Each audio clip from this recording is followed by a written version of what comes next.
galeriji Meduza v Kopru se predstavljata dve mladi avtorici, Nina Čelhar in Monika Slemc. Slogovno in likovno sta si zelo različni, vendar obe razmišljata o sodobnem človeku v tem času, hitrem tempu, v tem živžavu in iščeta zavetje zanj. Dela obeh slikark so nova, se pravi sveža, nastala pri Moniki Slemc v bistvu v zadnjem letu, dosti del tudi ravno za to razstavo. Pri Nini Čelhar pa veliko del letos in pa lani, v zadnjih 2 letih.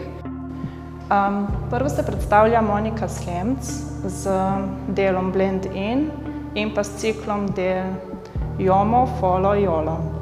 Blend In, kot vidimo, gre za delo, kjer se srečamo z goro, kamor umetnica tudi rada gre po nove razglede, po razgled na vrh in da si razbistri misli.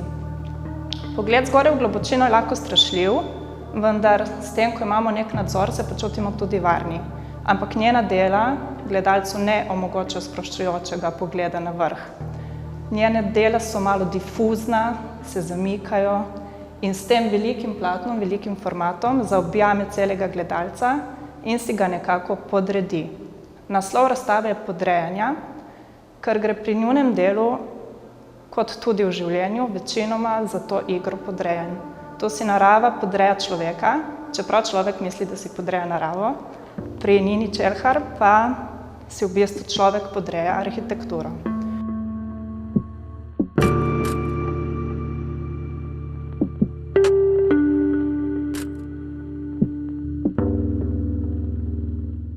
To delo, kjer je gora naslikana, je zanimivo tudi zato, ker pred njim stoji tudi halja, ki ga je umetnica uporabljala vrsto let pri slikanju.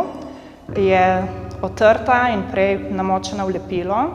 In če se postavimo na točno določeno točko v galeriji, se poslikava na hrbtnem delu halje, lepo zlije z goro in halja izgine. Halja ponazarja ironično pomanjkanje telesa v prostoru. Tako takrat v tistem trenutku je človek eno z naravo. Vendar čim se premakne samo za en korak, ta iluzija izgine. Potem se predstavlja še s ciklom del Jolo, Fomo, Jolo, kjer že dosti pove sam naslov cikla. Jomo je izraz angleški, ki pomeni joy of missing out, kar pomeni, da smo srečni, ko ne spremljamo ves čas na naših telefonih, računalnikih, kaj se dogaja okoli nas, ampak smo tukaj in zdaj prisotni in srečni, ker ne vemo ničesar. Nasprotje tega je FOMO, kar je fear of missing out, ko nas je strah pred tem, da ne bomo non-stop vedeli, kje smo, kaj se dogaja okoli nas, ker to tudi umetniki žal so ujeti v ta koncept, ko ves čas spremljajo, kaj se od njih pričakuje, kaj je in kaj se zahteva. In s tem, ko tudi s tem se lahko zgodi en velik uspeh, hkrati je to tudi jih lahko toliko obremenjuje, da jim upade in seveda niso več tako ustvarjalni. Zato se ona v tem ciklu skuša otresti tega, se pravi, želi ne vedeti ničesar in samo slikati, ker preprosto to lahko dela in ker preprosto je. Tukaj pridemo do Jolo, you only live once. Monika Slemc svojih del, ona ne hodi tako, kot so včasih slikali umetniki in prav posnemali naravo, vendar ona s sabo vedno vzame svoj telefon in slika določene dele narave, naravo, ki je njej všeč. Nato iz tega v bistvu preslika na platno, s tem, da to ni realno, ne?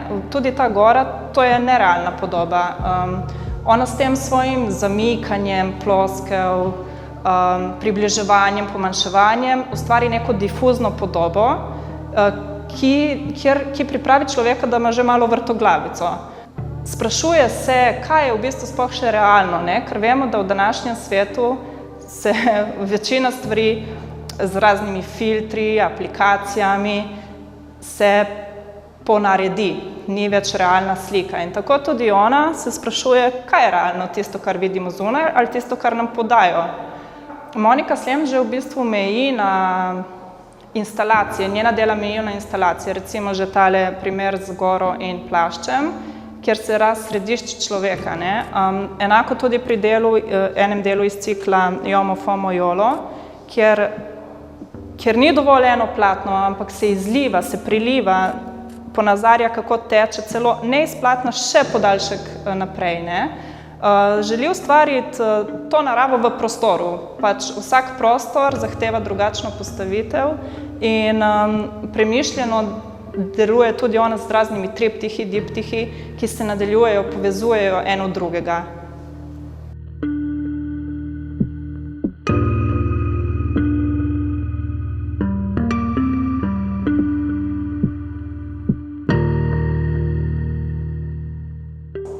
Na drugi strani imamo drugo umetnico, Nino Čelhar, ki pa se ukvarja ne toliko z odnosom človek-narava, tudi, ampak ne toliko, temveč bolj človek, bivalna arhitektura narava in pol človek narava. Ta odnos jo zanima. Bivalna arhitektura po njeno mora biti nekaj seveda funkcionalnega in čisto preprosto, minimalistično opremljenega.